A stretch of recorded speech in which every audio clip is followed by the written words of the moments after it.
¿Qué tal están todos? Espero estén teniendo un gran día lleno de muchas bendiciones y energía positiva.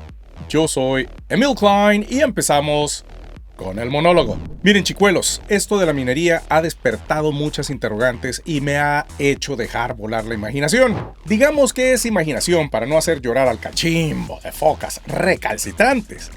Veo que la minería ha dividido aún más a los salvadoreños, específicamente a los de nuevas ideas. Así como el caso del Bitcoin, hubo mucha gente que nunca creyó ni creerá en el bendito Bitcoin. Sin embargo, siguen creyendo en las idioteces del emperador. Si se da cuenta, el Bitcoin no ha sido aceptado por la mayoría de la población. Y recuerdo que hablando con un economista salvadoreño me dio una analogía un tanto interesante. Pagar con Bitcoin sería casi como pagar las tortillas con oro. Por supuesto que a lo que se refería es que el Bitcoin es tan raro para el salvadoreño común que sería tan ridículo como pagar unos churros con polvo de oro. Hay quienes lo ven como una oportunidad de negocio y la mayoría como una pérdida de tiempo. Pues la minería de oro no solamente es una pérdida de tiempo, sino de vidas. Incluso un famoso científico salvadoreño nos previno de la famosa minería verde. La minería metálica química, llamada ahora publicitariamente la minería verde, contaminará inmisericordiamente nuestro país sin ningún beneficio económico. Está esperando, según rumores, la aprobación de los permisos de explotación después de las elecciones.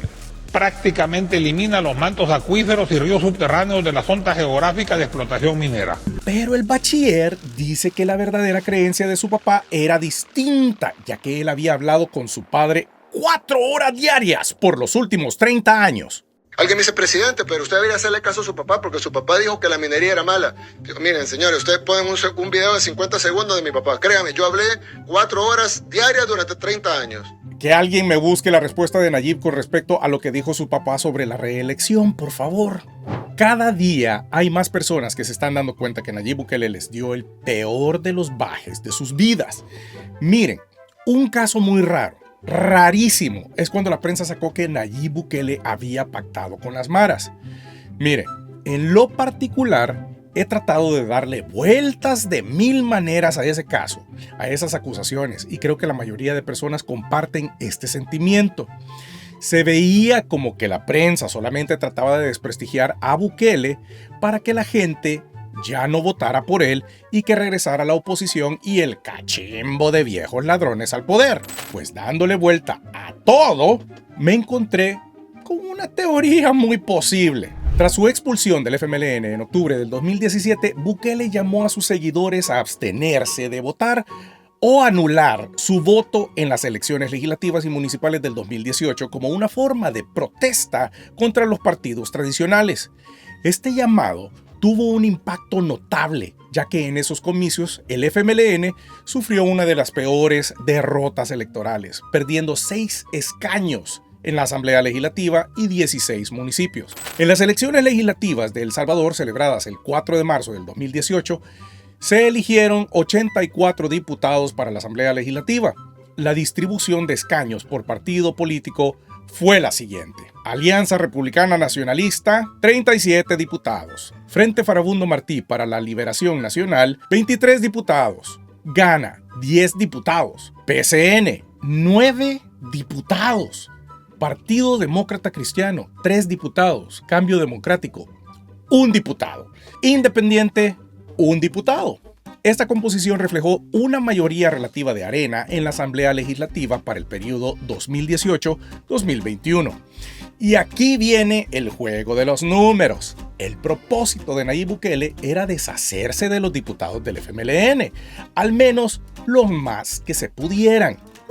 Me parece muy bien. En los resultados de las elecciones legislativas del 2015, el FMLN obtuvo 31 diputados, mientras que en los resultados de las elecciones legislativas del 2018, el FMLN logró obtener 23 diputados.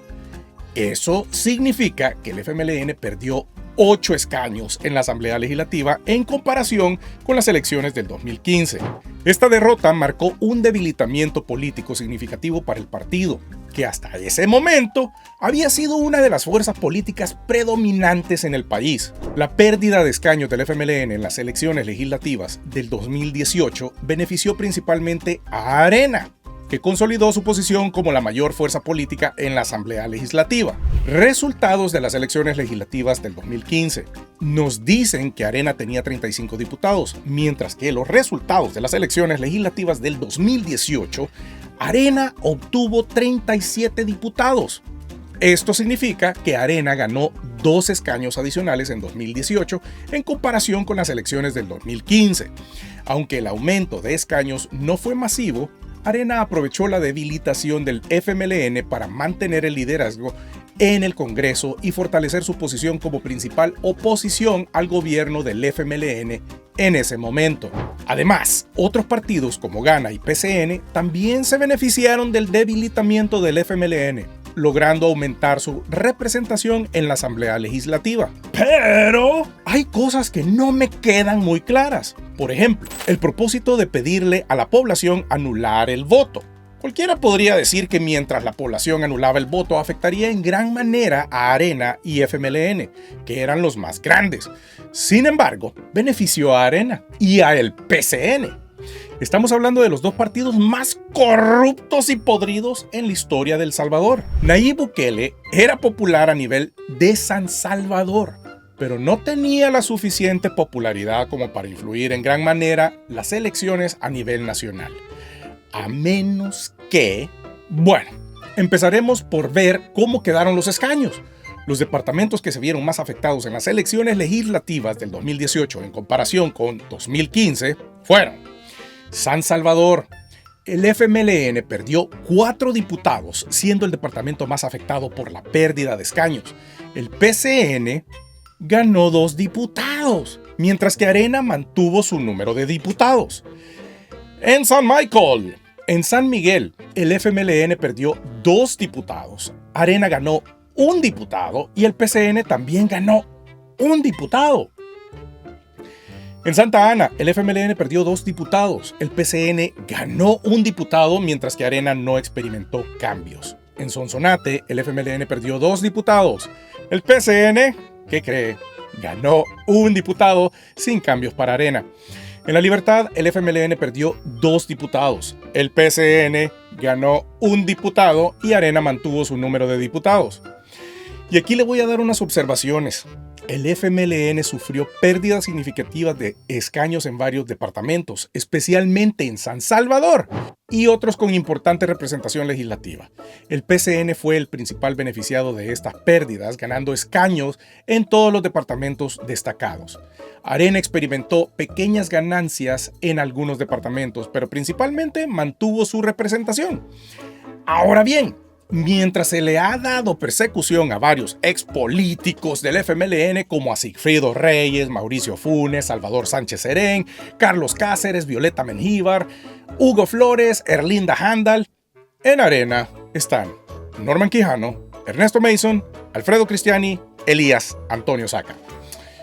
Pero si nos ponemos a pensar en los de menor rango como Sigfrido Reyes, ¿cómo es posible que hayan exonerado a ciertos personajes como Carlos Reyes de Arena y que casualmente se salieron del partido junto con Jorge Rosales y Donato Vaquerano? Muchos fanáticos de Nuevas Ideas me dirán: es que vieron que Arena ha sido solo corrupción. Miren, piojos, aquí me van a perdonar, pero el caso de Carlos Reyes es muy parecido a lo que sucedió con Walter Araujo. Y aquí está la noticia de la prensa gráfica.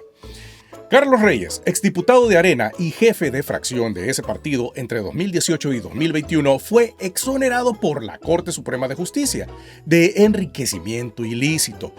13 magistrados votaron a favor de esta decisión, argumentando que Reyes presentó pruebas que justificaban los casi 1.5 millones de dólares en duda sobre su patrimonio. Los magistrados analizaron 2 periodos de tiempo, considerando la prescripción de algunos casos y concluyendo que no habían indicios de riqueza ilícita en los restantes. Detalles clave del caso. Número 1. Resolución de la Corte Suprema. Reyes presentó contratos y facturas de proyectos de ingeniería civil para justificar su patrimonio. El caso fue decidido por magistrados seleccionados por el actual gobierno, lo que generó cuestionamientos sobre la imparcialidad de la decisión. Número 2. Señalamientos internacionales. Carlos Reyes aparece en la lista Engel del Departamento de Estado de Estados Unidos, acusado de obstruir investigaciones de corrupción e influir en la selección de magistrados. Desde su inclusión en la lista, Reyes renunció a Arena, oficializándolo en septiembre del 2021. Número 3. Rol político previo. Fue clave como jefe de fracción de Arena durante las administraciones de Salvador Sánchez Serén y Nayib Bukele. Participó en discusiones legislativas relacionadas con la pandemia, como la aprobación de presupuestos extraordinarios y decretos para contener el COVID-19. Ya ven por dónde va la cosa. Número 4. Críticas y contexto político. Su exoneración ocurre en un momento en que la correlación de la Corte Suprema de Justicia favorece al oficialismo. Su inclusión en la lista Engel lo relaciona con otros políticos de Arena, FMLN y del actual gobierno señalados por corrupción o acciones antidemocráticas. Carlos Reyes es un ejemplo de cómo los procesos de corrupción en El Salvador han involucrado a figuras políticas de diversos partidos y han despertado críticas internacionales. Su papel en Arena y su salida del partido marcan un capítulo significativo en la historia reciente del país.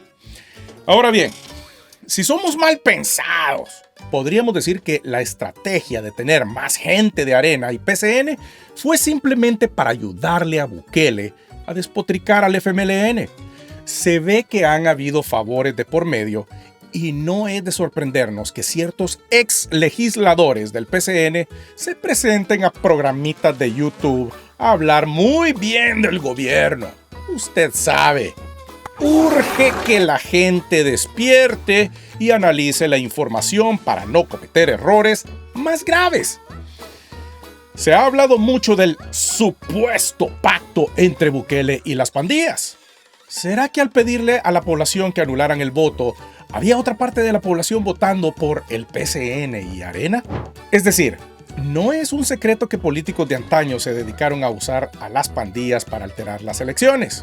A eso también le tenemos que dar gracias a la diáspora. Esto en inglés se llama food for thought y es para que usted se ponga a analizar y pensar si todos estos eventos tienen sentido y a la vez fíjese en la cantidad de troles que vomitan insultos por esta información, porque es muy posible que todo esto haya sido un plan no solamente de una persona, por supuesto que no, sino de 3 partidos políticos que se han fusionado. Les deseo un bello día, yo soy Emil Klein y será hasta la próxima.